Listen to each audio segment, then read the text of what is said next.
ನಮಸ್ಕಾರ, ನೀವು ನೋಡ್ತಾ ಇದ್ದೀರಾ ಏಷ್ಯಾನೆಟ್ ಸುವರ್ಣ ನ್ಯೂಸ್. ನಾನು ಅರುಣ್ ಹುಗಾರ್. ಈಗ ಇದುವರೆಗಿನ ಪ್ರಮುಖ ಸುದ್ದಿಗಳ ಕ್ವಿಕ್ ರೌಂಡ್ ಅಪ್ 30 ನ್ಯೂಸ್.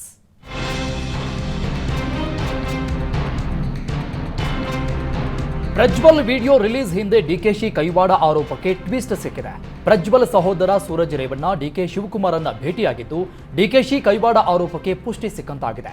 ಜನವರಿ 27ರಂದು ಪ್ರಜ್ವಲ್ ಅಣ್ಣ ಸೂರಜ್ ಡಿಕೆ ಶಿವಕುಮಾರ್ ಭೇಟಿಯಾಗಿದ್ದ. ಡಿಕೆ ಶಿವಕುಮಾರ್ ಸೂರಜ್ ರೇವಣ್ಣ ಫೋಟೋ ಇದೀಗ ವೈರಲ್ ಆಗಿದ್ದು ರಾಜ್ಯದಾದ್ಯಂತ ಬಿಸಿ ಬಿಸಿ ಚರ್ಚೆ ಆಗ್ತಾ ಇದೆ. ಇನ್ನು ಇದೇ ವಿಚಾರಕ್ಕೆ ಪ್ರತಿಕ್ರಿಯೆ ನೀಡಿದ ಡಿಕೆ ಶಿವಕುಮಾರ್ ಏನೇನು ಮಾತಾಡಿದ್ರು ಅವರನ್ನೇ ಕೇಳಿ ಅಂತ ಹೇಳಿದ್ದಾರೆ.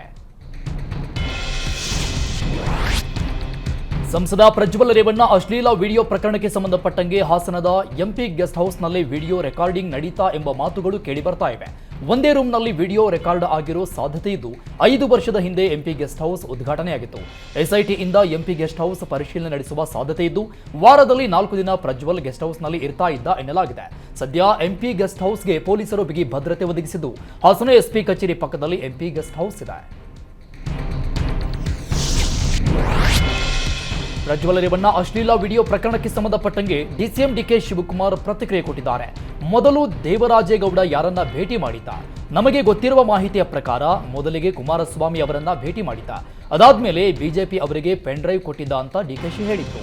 ನಾವು ಪೆನ್ ಡ್ರೈವ್ ತೆಗೆದುಕೊಂಡು ಬಿಡುವಂತಹ ಕೆಲಸ ಮಾಡುವ ಅವಶ್ಯಕತೆ ಇಲ್ಲ. ಕುಮಾರಸ್ವಾಮಿ ನಾರಿ ಶಕ್ತಿ ಬಗ್ಗೆ, ತಂದೆ ತಾಯಿ ಬಗ್ಗೆ ಗೌರವವಿದೆ ಅಂತ ಹೇಳ್ತಾರಲ್ಲ, ಮೊದಲು ಆ ತಾಯಂದಿರಲ್ಲಿ ಹೋಗಿ ಗೌರವ ಕೊಟ್ಟು ಸಾಂತ್ವನ ಹೇಳಿ ಧೈರ್ಯ ತುಂಬುವ ಕೆಲಸ ಆಗಲಿ ಅಂತ ಡಿಕೆಶಿ ಕಿಡಿಕಾರಿದ್ದಾರೆ. ಅಶ್ಲೀಲ ವಿಡಿಯೋ ಪ್ರಕರಣಕ್ಕೆ ಸಂಬಂಧಪಟ್ಟಂಗೆ ಹಾಸನ ಸಂಸದ ಪ್ರಜ್ವಲ್ ರೇವಣ್ಣ ಹಾಗೂ ಶಾಸಕ ಎಚ್.ಡಿ. ರೇವಣ್ಣಗೆ ಎಸ್ಐಟಿ ನೋಟಿಸ್ ಜಾರಿ ಮಾಡಿದೆ. ಹೊಳೆನರಸೀಪುರ ಠಾಣೆಯಲ್ಲಿ ಲೈಂಗಿಕ ದೌರ್ಜನ್ಯ ಆರೋಪದಲ್ಲಿ ಕೇಸ್ ದಾಖಲಾಗಿದ್ದು ಪ್ರಜ್ವಲ್ ರೇವಣ್ಣ ನಿವಾಸಕ್ಕೆ ಎಸ್ಐಟಿ ನೋಟಿಸ್ ಅಂಟಿಸಿದ್ದು ಪ್ರಜ್ವಲ್ ವಿಚಾರಣೆಗೆ ಹಾಜರಾಗಲು ಸೂಚನೆ ಕೊಟ್ಟಿದೆ. ಆದರೆ ಜರ್ಮನಿಯಲ್ಲಿರುವ ಪ್ರಜ್ವಲ್ ವಿಚಾರಣೆಗೆ ಹಾಜರಾಗ್ತಾ ಇಲ್ಲ. ಬದಲಿಗೆ ಮೇ 3ರಂದು ಮಧ್ಯರಾತ್ರಿ ಬೆಂಗಳೂರಿಗೆ ಪ್ರಜ್ವಲ್ ಆಗಮಿಸ್ತಾ ಇದ್ದು ಮೇ 4ರಂದು ವಿಚಾರಣೆಗೆ ಹಾಜರಾಗುವ ಸಾಧ್ಯತೆ ಇದೆ. ಲುಫ್ತಾನಾ ಏರ್ಲೈನ್ಸ್ನಲ್ಲಿ ಪ್ರಜ್ವಲ್ ಟಿಕೆಟ್ ಬುಕ್ ಮಾಡಿದ್ದಾರೆ. ಪ್ರಜ್ವಲ್ ರೇವಣ್ಣ ಅಶ್ಲೀಲ ವಿಡಿಯೋ ಪ್ರಕರಣದಲ್ಲಿ ಎಸ್ಐಟಿ ನೋಟಿಸ್ ಕುರಿತು ಪ್ರತಿಕ್ರಿಯೆ ನೀಡಿದ ಮಾಜಿ ಸಚಿವ ಎಚ್.ಡಿ. ರೇವಣ್ಣಗೆ ಎಸ್ಐಟಿ ನೋಟಿಸ್ ಕೊಟ್ಟಿದೆ. ವಿಚಾರಣೆ ಎದುರಿಸುತ್ತೇನೆ, ನಾನು ಯಾವುದೇ ತಪ್ಪು ಮಾಡಿಲ್ಲ, ಎದುರಿಸೋ ಶಕ್ತಿ ಇದೆ. ಎಸ್ಐಟಿ ಅಷ್ಟೇ ಅಲ್ಲ, ಯಾವುದೇ ತನಿಖೆಗೆ ನಾನು ಸಿದ್ಧ ಅಂತ ಹೊಳೆನರಸೀಪುರದಲ್ಲಿ ಮಾಜಿ ಸಚಿವ ಎಚ್.ಡಿ. ರೇವಣ್ಣ ಹೇಳಿದ್ದಾರೆ. ಯಾರಿಗೂ ಹೆದರುವ ಪ್ರಶ್ನೆಯೇ ಇಲ್ಲ ಅಂತ ಗುಡುಗಿದ್ದಾರೆ.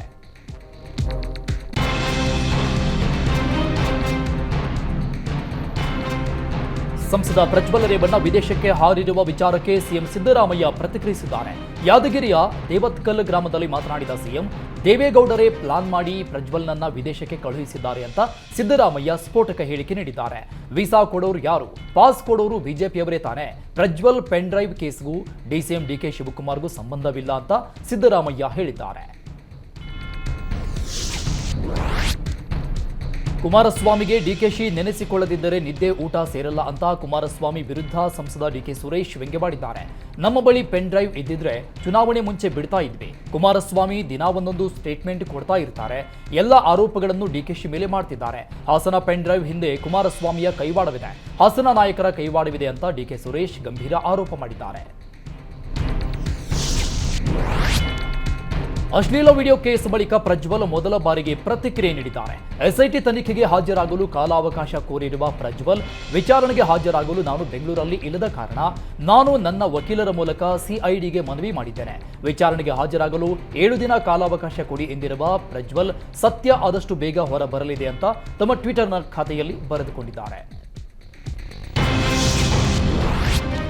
ಪ್ರಜ್ವಲ್ ವಿದೇಶಕ್ಕೆ ಹೋಗಲು ಬಿಟ್ಟಿರೋದು ನೀವು ಅಂತ ಕಾಂಗ್ರೆಸ್ ವಿರುದ್ಧ ವಿಪಕ್ಷ ನಾಯಕ ಆರ್ ಅಶೋಕ್ ಕಿಡಿಕಾರಿದ್ರು. ಹಾಸನದಿಂದ ಪ್ರಜ್ವಲ್ ಏರ್ಪೋರ್ಟ್ಗೆ ಬಂದಿದ್ದು ಹೇಗೆ? ನಿಮ್ಮ ಪೊಲೀಸ್, ನಿಮ್ಮ ಡಿಸಿ, ನಿಮ್ಮ ಗನ್ಮ್ಯಾನ್ ಎಲ್ಲ ಇದ್ದಾರಲ್ಲ, ಏನ್ ಮಾಡ್ತಾ ಇದ್ರು? ಅವರು ಹೇಗೆ ಹಾಸನದಿಂದ ಏರ್ಪೋರ್ಟ್ಗೆ ಹೋದ್ರು? ನೀವೇ ಅವರನ್ನ ಹಾಸನ ದಾಟಿಸಿದ್ರು. ಕಾಂಗ್ರೆಸ್ ಬೆಂಬಲಿತ ಎಂಪಿಯನ್ನ ಹಾಸನ ಬಿಟ್ಟು ಹೋಗಲು ಅವಕಾಶ ಮಾಡಿಕೊಟ್ಟಿದ್ದು ನೀವೇ ಅಂತ ಕಾಂಗ್ರೆಸ್ ವಿರುದ್ಧ ಹರಿಹಾಯ್ದಿದ್ದಾರೆ. ಸಂಸದ ಪ್ರಜ್ವಲ್ ಪ್ರಕರಣವನ್ನ ಮಾಜಿ ಸಚಿವ ಸಿಟಿ ರವಿ ಖಂಡಿಸಿದ್ದಾರೆ. ಯಾವುದೇ ರೀತಿಯ ಅನ್ಯಾಯವನ್ನ ಬಿಜೆಪಿ ಸಹಿಸಲ್ಲ, ಮಾತೃಶಕ್ತಿ ಜೊತೆ ಬಿಜೆಪಿ ನಿಲ್ಲುತ್ತದೆ ಅಂತ ಸಿಟಿ ರವಿ ಹೇಳಿದ್ದಾರೆ. ಪ್ರಜ್ವಲ್ ಎನ್ಡಿಎ ಅಭ್ಯರ್ಥಿಯಾದ ನಂತರ ಈ ಘಟನೆ ನಡೆದಿದ್ದಲ್ಲ. ಅಭ್ಯರ್ಥಿ ಆಯ್ಕೆ ಜೆಡಿಎಸ್ ಪಕ್ಷಕ್ಕೆ ಬಿಟ್ಟ ವಿಚಾರವಾಗಿತ್ತು. ಈ ಹಿಂದೆ ಸಿದ್ದರಾಮಯ್ಯ ಕೂಡ ಪ್ರಜ್ವಲ್ ಪರ ಪ್ರಚಾರ ಮಾಡಿದ್ರು ಅಂತ ಕೊಪ್ಪಳದಲ್ಲಿ ಸಿಟಿ ರವಿ ಹೇಳಿದ್ದಾರೆ.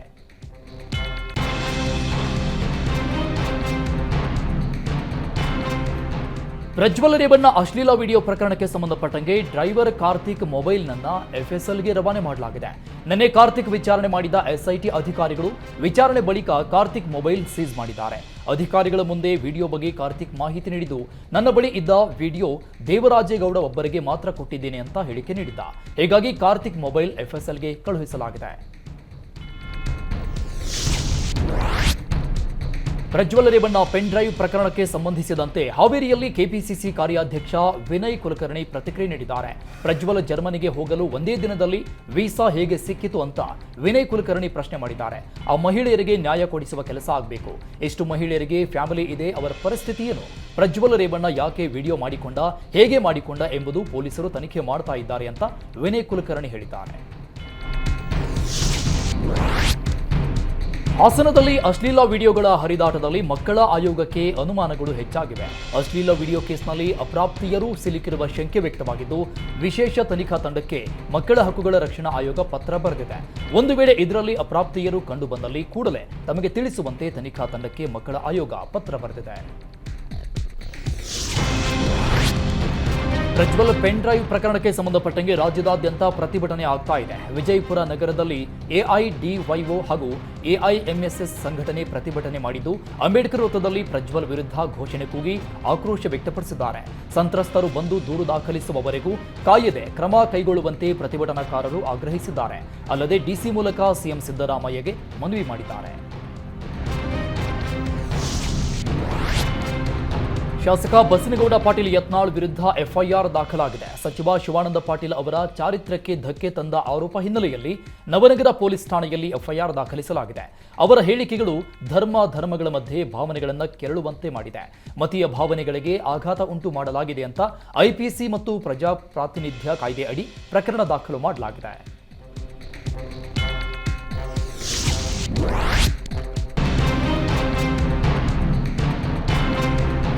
ಗದಗನಲ್ಲಿ ಮೇ 4ರಂದು ನಡೆಯಲಿರುವ ಪ್ರಿಯಾಂಕ ಗಾಂಧಿ ವಾದ್ರಾ ಕಾರ್ಯಕ್ರಮಕ್ಕೆ ಜೆಡಿಎಸ್ ಕಾರ್ಯಕರ್ತರು ಮುತ್ತಿಗೆ ಹಾಕುವ ಎಚ್ಚರಿಕೆ ಕೊಟ್ಟಿದ್ದಾರೆ.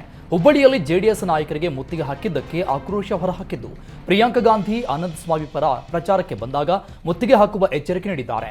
ಗದಗನಲ್ಲಿ ಸುದ್ದಿಗೋಷ್ಠಿ ನಡೆಸಿದ ಜೆಡಿಎಸ್ ರಾಜ್ಯ ವಕ್ತಾರ ವೆಂಕನಗೌಡ ಗೋವಿಂದಗೌಡರ್ ಕುಡಿಯುವ ನೀರು ಸಮಸ್ಯೆ ಹಾಗೂ ಮತ್ತಿತರ ಸಮಸ್ಯೆಗಳ ಕುರಿತು ಪ್ರತಿಭಟನೆ ಮಾಡ್ತೇವೆ ಅಂತ ಹೇಳಿದ್ದಾರೆ. ದಿವಂಗತ ಶ್ರೀನಿವಾಸ ಪ್ರಸಾದ್ಗೆ ನಂಜನಗೂಡಲ್ಲಿ ಶ್ರದ್ಧಾಂಜಲಿ ಸಲ್ಲಿಸಲಾಯಿತು. ಕನ್ನಡ ಸಾಹಿತ್ಯ ಪರಿಷತ್ತು ನಂಜನಗೂಡು ಘಟಕದ ವತಿಯಿಂದ ಶ್ರೀನಿವಾಸ ಪ್ರಸಾದ್ ಅವರ ಭಾವಚಿತ್ರಕ್ಕೆ ಪೂಜೆ ಸಲ್ಲಿಸಿ ಮೌನಾಚರಣೆ ಮಾಡಲಾಯಿತು. ಕನ್ನಡ ಸಾಹಿತ್ಯ ಪರಿಷತ್ ತಾಲೂಕು ಘಟಕದ ಗೌರವಾಧ್ಯಕ್ಷ ಚಿಕ್ಕರಂಗನಾಯಕ, ಅಧ್ಯಕ್ಷೆ ಲತಾ ಮುದ್ದುಮೋಹನ್ ಸೇರಿದಂತೆ ಮತ್ತಿತರರು ಗಣ್ಯರು ಕಾರ್ಯಕ್ರಮದಲ್ಲಿ ಪಾಲ್ಗೊಂಡಿದ್ದರು. ಅಗಲಿದ ತಮ್ಮ ನೆಚ್ಚಿನ ನಾಯಕನ ಭಾವಚಿತ್ರಕ್ಕೆ ಪುಷ್ಪಾರ್ಚನೆ ಮಾಡುವ ಮೂಲಕ ಶ್ರದ್ಧಾಂಜಲಿ ಸಲ್ಲಿಸಿದ್ದಾರೆ. ಕಾಂಗ್ರೆಸ್ ಹಿರಿಯ ಶಾಸಕ ರಾಜು ಕಾಗೆ ಮತ್ತೆ ನಾಲಿಗೆ ಹರಿಬಿಟ್ಟಿದ್ದಾರೆ. ಪ್ರಧಾನಿ ನರೇಂದ್ರ ಮೋದಿ ಸತ್ರೆ ಈ ದೇಶದಲ್ಲಿ ಮುಂದೆ ಯಾರೂ ಪಿಎಂ ಆಗುವುದಿಲ್ಲವೇ ಅನ್ನೋ ಮೂಲಕ ಮತ್ತೊಮ್ಮೆ ವಿವಾದವನ್ನ ಮೈಮೇಲೆ ಎಳೆದುಕೊಂಡಿದ್ದಾರೆ. ಮೋದಿ ತೀರಿಕೊಂಡರೆ 140 ಕೋಟಿ ಜನಸಂಖ್ಯೆಯಲ್ಲಿ ಪ್ರಧಾನಿ ಅಭ್ಯರ್ಥಿ ಇಲ್ಲವೇ? ಈಗಿನ ಯುವಕರು ಮೋದಿ ಮೋದಿ ಅನ್ನುತ್ತಾರೆ. ಮೋದಿಯನ್ನ ತೆಗೆದುಕೊಂಡು ಏನ್ ಮಾಡ್ತೀರಾ ಅಂತ ಪಿಎಂ ವಿರುದ್ಧ ರಾಜು ಕಾಗೆ ವಾಗ್ದಾಳಿ ನಡೆಸಿದ್ದಾರೆ. ದೇಶದಲ್ಲಿ ಪ್ರಧಾನಿ ನರೇಂದ್ರ ಮೋದಿ ಬೇಕು ಅಂತಾರೆ, ಇಲ್ಲಿ ಏನಾದರೂ ಸಮಸ್ಯೆ ಆದ್ರೆ ಮೋದಿ ಬರೋದಿಲ್ಲ ಅಂತ ಚಿಕ್ಕೋಡಿಯಲ್ಲಿ ರಾಜು ಕಾಗೆ ಕೆಂಡ ಕಾರಿದ್ದಾರೆ. ಲೋಕಸಭಾ ಚುನಾವಣಾ ಹೊತ್ತಲ್ಲೇ ಕಾಂಗ್ರೆಸ್ ಶಾಸಕ ರಾಜು ಕಾಗೆ ಮತ್ತೊಂದು ಎಡವಟ್ಟು ಮಾಡಿಕೊಂಡಿದ್ದಾರೆ. ಕಾಂಗ್ರೆಸ್ ಪಕ್ಷಕ್ಕೆ ಲೀಡ್ ಕಡಿಮೆ ಕೊಟ್ಟರೆ ಕರೆಂಟ್ ಕೊಡಲ್ಲ ಅನ್ನೋ ಮೂಲಕ ಎಡವಟ್ಟಿನ ಹೇಳಿಕೆ ಕೊಟ್ಟಿದ್ದಾರೆ. ಬೆಳಗಾವಿ ಜಿಲ್ಲೆಯ ಕಾಗವಾಡ ತಾಲೂಕಿನ ಜುಗುಳ ಗ್ರಾಮದಲ್ಲಿ ಈ ಹೇಳಿಕೆ ನೀಡಿದ್ದು, ಕರೆಂಟ್ ಕೊಡಲ್ಲ ಅನ್ನೋ ಮೂಲಕ ಮತದಾರರಿಗೆ ಬೆದರಿಕೆ ಹಾಕಿದ್ರ ಅನ್ನೋ ಮಾತುಗಳು ಕೇಳಿಬಂದಿವೆ. ಕಳೆದ ವಿಧಾನಸಭೆ ಚುನಾವಣೆಯಲ್ಲಿ ಕಡಿಮೆ ಮತ ಬಂದಿವೆ ಅಂತ ರಾಜು ಕಾಗೆ ಆಕ್ರೋಶ ವ್ಯಕ್ತಪಡಿಸಿದ್ದು, ಲೋಕಸಭೆ ಎಲೆಕ್ಷನ್ನಲ್ಲಿ ಮತ್ತೆ ಹೀಗಾದ್ರೆ ಕರೆಂಟ್ ಕೊಡಲ್ಲ ಅಂತ ಹೇಳಿದ್ದಾರೆ. ಕೇಂದ್ರದಿಂದ ಬರ ಪರಿಹಾರ ಕಡಿಮೆ ಬಂದ ವಿಚಾರಕ್ಕೆ ವಿಜಯಪುರದಲ್ಲಿ ಸಚಿವ ರಾಮಲಿಂಗಾರೆಡ್ಡಿ ಪ್ರತಿಕ್ರಿಯೆ ನೀಡಿದರು. ಕಳೆದ ಚುನಾವಣೆಯಲ್ಲಿ ಕರ್ನಾಟಕದ ಜನತೆ ಮತ ಹಾಕಿಲ್ಲ ಅಂತ ಕೇಂದ್ರ ಸರ್ಕಾರ ಕೋಪ ತೋರಿಸ್ತಾ ಇದೆ. ಅಮಿತ್ ಶಾ, ಮೋದಿ ವಿಧಾನಸಭಾ ಎಲೆಕ್ಷನ್ನಲ್ಲಿ ಓಡಾಡಿದ್ರು, ಆದರೂ ಜನರು ಮತ ಹಾಕಲಿಲ್ಲ. ಮತ ಹಾಕಿಲ್ಲ ಅನ್ನೋ ಸಿಟ್ಟನ್ನ ಈ ಮೂಲಕ ತೀರಿಸಿಕೊಳ್ತಾ ಇದ್ದಾರೆ ಅಂತ ಕೇಂದ್ರ ಸರ್ಕಾರದ ವಿರುದ್ಧ ಸಚಿವ ರಾಮಲಿಂಗಾರೆಡ್ಡಿ ಕಿಡಿಕಾರಿದ್ದಾರೆ. ಬೇರೆ ರಾಜ್ಯಗಳಿಗೆ ಹೆಚ್ಚಿನ ಪರಿಹಾರ ನೀಡಿದ್ದಾರೆ. ಈ ತಾರತಮ್ಯ ಜನರಿಗೆ ಅರ್ಥವಾಗ್ತಿದೆ. ಬಿಜೆಪಿ ಜೆಡಿಎಸ್ ನಾಯಕರು ಮೋದಿಯವರ ಬಳಿ ಹೋಗಿ ಬರ ಪರಿಹಾರ ಕೇಳಬೇಕಿತ್ತು, ಅವರು ಕೇಳಲಿಲ್ಲ ಅಂತ ರಾಜ್ಯ ಬಿಜೆಪಿ ನಾಯಕರ ವಿರುದ್ಧ ಹರಿಹಾಯ್ದಿದ್ದಾರೆ.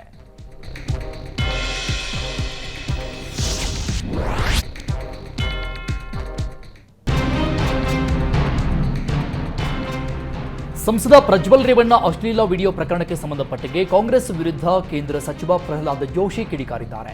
ಪ್ರಜ್ವಲ್ ವಿದೇಶಕ್ಕೆ ಹೋಗುವವರೆಗೂ ಸರ್ಕಾರ ಏನ್ ಕತ್ತೆ ಕಾಯ್ತಾ ಇತ್ತಾ? ನಮ್ಮ ಮೈತ್ರಿ ಆದ ಮೇಲೆ ಪ್ರಜ್ವಲ್ ರೇವಣ್ಣ ಘಟನೆ ನಡೆದಿಲ್ಲ. ಟಿಕೆಟ್ ಕೊಡಬೇಕಾದ್ರೆ ಎಲ್ಲ ರೀತಿಯ ಚರ್ಚೆಗಳು ನಡೆದಿರುತ್ತೆ. ಆರೋಪ ಮಾಡಿದವರು ಏನ್ ಮಾಹಿತಿ ಕೊಟ್ಟಿದ್ದಾರೋ ಗೊತ್ತಿಲ್ಲ. ಆದರೆ ಎಫ್ಐಆರ್ ದಾಖಲಿಸಲು ನೀವು ಯಾಕೆ ವಿಳಂಬ ಮಾಡಿದ್ರಿ ಅಂತ ಸರ್ಕಾರಕ್ಕೆ ಪ್ರಹ್ಲಾದ್ ಜೋಶಿ ಪ್ರಶ್ನೆ ಮಾಡಿದ್ದಾರೆ. ಒಂದು ವೇಳೆ ಪ್ರಜ್ವಲ್ ವಿರುದ್ಧದ ಆರೋಪ ಸಾಬೀತಾದ್ರೆ ಕಠಿಣ ಶಿಕ್ಷೆ ಆಗಲಿ ಅಂತ ಪ್ರಜ್ವಲ್ ಜೋಶಿ ಹೇಳಿದ್ದಾರೆ. ರಾಜ್ಯದಲ್ಲಿ ದಿನದಿಂದ ದಿನಕ್ಕೆ ತಾಪಮಾನ ಏರಿಕೆಯಾಗ್ತಾ ಇದ್ದು ಇವತ್ತು ಬಿಸಿಲಿನ ತಾಪಕ್ಕೆ ಸಂಸದ ಡಾಕ್ಟರ್ ಉಮೇಶ್ ಜಾಧವ್ ಕುಸಿದು ಬಿದ್ದಿದ್ದಾರೆ. ಕಲಬುರಗಿಯಲ್ಲಿ ವೀರಶೈವ ಲಿಂಗಾಯತ ಸಮುದಾಯದಿಂದ ಪ್ರತಿಭಟನೆ ನಡೀತಾ ಇತ್ತು. ಇಲ್ಲಿಗೆ ಜಾಧವ್ ಭೇಟಿ ನೀಡಿದ್ರು. ಈ ವೇಳೆ ಬಿಸಿಲಿನ ತಾಪಕ್ಕೆ ತಲೆ ಸುತ್ತು ಬಂದು ರಸ್ತೆಯಲ್ಲಿ ಕುಸಿದು ಬಿದ್ದಿದ್ದಾರೆ. ಬಳಿಕ ಅವರನ್ನ ಆಂಬ್ಯುಲೆನ್ಸ್ನಲ್ಲಿ ಆಸ್ಪತ್ರೆಗೆ ಕರೆದೊಯ್ಯಲಾಯಿತು. ಇದಕ್ಕೂ ಮುನ್ನ ಕಲಬುರಗಿಯ ಬಿಜೆಪಿ ಕಚೇರಿಯಲ್ಲಿ ಸುದ್ದಿಗೋಷ್ಠಿ ನಡೆಸಿದ ಜಾಧವ್ ಕಲಬುರಗಿಯಲ್ಲಿ ಲಾ ಅಂಡ್ ಆರ್ಡರ್ ಸಂಪೂರ್ಣವಾಗಿ ಸತ್ತು ಹೋಗಿದೆ ಅಂತ ಕಿಡಿಕಾರಿದ್ರು. ಒಂದೇ ತಿಂಗಳಲ್ಲಿ ತುಮಕೂರು ಮಹಾನಗರ ಪಾಲಿಕೆಗೆ ವರ್ಷದ ಅರ್ಧದಷ್ಟು ತೆರಿಗೆ ಸಂಗ್ರಹವಾಗಿದೆ. ಶೇಕಡಾ 5% ರಿಯಾಯಿತಿ ಸೌಲಭ್ಯ ಕೊಟ್ಟ ಹಿನ್ನೆಲೆಯಲ್ಲಿ ಜನರು ಮುಗಿಬಿದ್ದು ತೆರಿಗೆಯನ್ನ ಕಟ್ಟಿದ್ದಾರೆ. ವಾರ್ಷಿಕ 58 ಕೋಟಿ ತೆರಿಗೆಯ ಗುರಿಯನ್ನ ಪಾಲಿಕೆ ಹೊಂದಿತ್ತು. ಆದರೆ ಇದರಲ್ಲಿ ಅರ್ಧದಷ್ಟು ತೆರಿಗೆ ಒಂದೇ ತಿಂಗಳಲ್ಲಿ ವಸೂಲಿಯಾಗಿದೆ. ಏಪ್ರಿಲ್ 1ರಿಂದ 30ರವರೆಗೆ ಒಟ್ಟು 29.34 ಕೋಟಿ ಸಂಗ್ರಹವಾಗಿದ್ದು ಆರ್ಥಿಕ ವರ್ಷದ ಆರಂಭದಲ್ಲೇ ಅರ್ಧದಷ್ಟು ತೆರಿಗೆ ವಸೂಲಿಯಾಗಿದೆ. ಕರ್ನಾಟಕ ಒನ್ ಸೆಂಟರ್ ಪಾಲಿಕೆ ಅಂಗಳದಲ್ಲಿ ತೆರೆದ ಕ್ಯಾಶ್ ಕೌಂಟರ್ ಆನ್ಲೈನ್ ಮೂಲಕ ಸಾರ್ವಜನಿಕರು ತೆರಿಗೆ ಪಾವತಿ ಮಾಡಿದ್ದಾರೆ. ಬೆಂಗಳೂರಲ್ಲಿ ಮತ್ತೊಂದು ಕಾಲರಾ ಕೇಸ್ ಪತ್ತೆಯಾಗಿದ್ದು ಮಲ್ಲೇಶ್ವರಂ ಕೇಸಸ್ ಜನರಲ್ ಆಸ್ಪತ್ರೆಯಲ್ಲಿ ವ್ಯಕ್ತಿಗೆ ಚಿಕಿತ್ಸೆ ನೀಡಲಾಗ್ತಾ ಇದೆ. 28 ವರ್ಷದ ವ್ಯಕ್ತಿಯಲ್ಲಿ ಕಾಲರಾ ಪಾಸಿಟಿವ್ ಬಂದಿದ್ದು ಬಂಗಾಳ ಮೂಲದ ಕಾರ್ಮಿಕನಲ್ಲಿ ಕಾಲರಾ ಲಕ್ಷಣ ಕಂಡುಬಂದಿದೆ. ಲ್ಯಾಬ್ಗೆ ಸ್ಯಾಂಪಲ್ಸ್ ಕಳುಹಿಸಿ ಟೆಸ್ಟ್ ಮಾಡಿದಾಗ ಕಾಲರಾ ಬರೋದು ಕಂಡುಬಂದಿದೆ. ಹಾವೇರಿ ಲೋಕಸಭಾ ಕ್ಷೇತ್ರದ ಬಿಜೆಪಿ ಅಭ್ಯರ್ಥಿ ಬಸವರಾಜ ಬೊಮ್ಮಾಯಿಗೆ ಪ್ರಧಾನಿ ನರೇಂದ್ರ ಮೋದಿ ಪತ್ರ ಬರೆದಿದ್ದಾರೆ. ಲೋಕಸಭಾ ಚುನಾವಣೆಯಲ್ಲಿ ಗೆದ್ದು ಬರುವಂತೆ ಶುಭ ಕೋರಿರುವ ಪ್ರಧಾನಿ ಮೋದಿ, ನೀವು ಸಂಸದರಾಗಿ ನನ್ನ ತಂಡ ಸೇರ್ತಾ ಇರುವುದು ದೊಡ್ಡ ಆಸ್ತಿ. ನೀವು ಸಿಎಂ, ನೀರಾವರಿ ಸಚಿವರಾಗಿ, ಗೃಹ ಸಚಿವರಾಗಿ, ಕಾನೂನು ಸಚಿವರಾಗಿ ಪ್ರಮುಖ ಜವಾಬ್ದಾರಿಗಳನ್ನು ನಿಭಾಯಿಸಿದ್ದೀರಿ. ನೀವು ಶಿಗ್ಗಾಮಿಯಲ್ಲಿ ಸುಮಾರು 30,000 ಎಕರೆ ಪ್ರದೇಶಕ್ಕೆ ನೀರಾವರಿ ಮಾಡಿದ್ದೀರಿ. ಕ್ಷೇತ್ರದಲ್ಲಿ ಸಿಮೆಂಟ್ ರಸ್ತೆಗಳು, ಶಿಕ್ಷಣ ಸಂಸ್ಥೆಗಳನ್ನು ನಿರ್ಮಾಣ ಮಾಡಿದ್ದೀರಿ. ಕೋವಿಡ್ ಸಂದರ್ಭದಲ್ಲಿ ನಿಮ್ಮ ಸ್ವಂತ ಮನೆಯನ್ನ ಕೋವಿಡ್ ಕೇಂದ್ರವನ್ನಾಗಿ ಮಾಡಿ ಆಸ್ಪತ್ರೆಗಳ ಮೇಲಿನ ಭಾರ ಕಡಿಮೆ ಮಾಡಿದ್ರೆ. ನೇಕಾರರಿಗೆ ಅಗತ್ಯ ಮೂಲ ಸೌಲಭ್ಯ ಕಲ್ಪಿಸಿ ಆಧುನಿಕ ತಂತ್ರಜ್ಞಾನ ಬಳಸಿ ಅವರ ಜೀವನ ಮಟ್ಟ ಸುಧಾರಣೆ ಮಾಡಿದ್ದೀರಿ. ಗ್ರಾಮೀಣ ಪ್ರದೇಶಗಳ ಅಭಿವೃದ್ಧಿ ಮಾಡಿದ್ದೀರಾ ಅಂತ ಪತ್ರದಲ್ಲಿ ಬೊಮ್ಮಾಯಿಯವರನ್ನ ಮೋದಿ ಹಾಡಿ ಹೋಗಿದ್ದಾರೆ. ಈ ಚುನಾವಣೆಯಲ್ಲಿ ಗೆದ್ದು ಬನ್ನಿ ಅಂತ ಶುಭ ಹಾರೈಸಿದ್ದಾರೆ.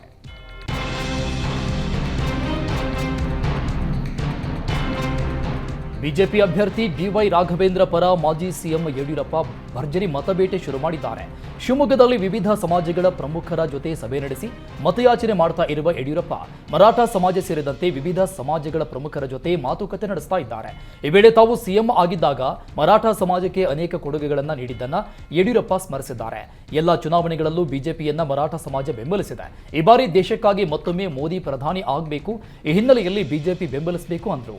ಇನ್ನು ಶಿವಮೊಗ್ಗ ಲೋಕಸಭಾ ಕ್ಷೇತ್ರದಲ್ಲಿ ಬಿಜೆಪಿ ಅಭ್ಯರ್ಥಿ ಬಿವೈ ರಾಘವೇಂದ್ರ ಅವರನ್ನ 3 ಲಕ್ಷಕ್ಕೂ ಹೆಚ್ಚಿನ ಮತಗಳ ಅಂತರದಿಂದ ಗೆಲ್ಲಿಸಿ ಟೀಕೆ ಮಾಡುವ ವಿರೋಧಿಗಳಿಗೆ ಮತದಾನದ ಮೂಲಕ ಉತ್ತರ ನೀಡಿ ಅಂತ ಯಡಿಯೂರಪ್ಪ ಕರೆ ಕೊಟ್ಟಿದ್ದಾರೆ. ಚಿಕ್ಕೋಡಿ ಲೋಕಸಭಾ ಕಾಂಗ್ರೆಸ್ ಅಭ್ಯರ್ಥಿ ಪ್ರಿಯಾಂಕ ಪರವಾಗಿ ನಿಪ್ಪಾಣಿಯಲ್ಲಿ ಕಾಂಗ್ರೆಸ್ ಭರ್ಜರಿ ಸಮಾವೇಶ ಹಮ್ಮಿಕೊಂಡಿದೆ. ನಿಪ್ಪಾಣಿ ಎನ್ಸಿಪಿ ಪರಾಜಿತ ಅಭ್ಯರ್ಥಿ ಉತ್ತಮ ಪಾಟೀಲ್ ನೇತೃತ್ವದಲ್ಲಿ ಸಮಾವೇಶ ನಡೆದಿದ್ದು ಮಹಾರಾಷ್ಟ್ರದ ಶರದ್ ಪವಾರ್ ಕಾಂಗ್ರೆಸ್ ಸಮಾವೇಶದಲ್ಲಿ ಭಾಗಿಯಾಗಿದ್ದಾರೆ. ನಿಪ್ಪಾಣಿ ಸಮಾವೇಶದಲ್ಲಿ ಸುಮಾರು 20,000ಕ್ಕೂ ಹೆಚ್ಚು ಕಾಂಗ್ರೆಸ್ ಕಾರ್ಯಕರ್ತರು ಭಾಗಿಯಾಗಿದ್ದು ನಿಪ್ಪಾಣಿ ಬಿಜೆಪಿ ಶಾಸಕಿ ಶಶಿಕಲಾ ಜೊಲ್ಲೆ ಸ್ವಕ್ಷೇತ್ರದಲ್ಲಿ ಕಾಂಗ್ರೆಸ್ ಅಬ್ಬರಿಸ್ತಾ ಇದೆ.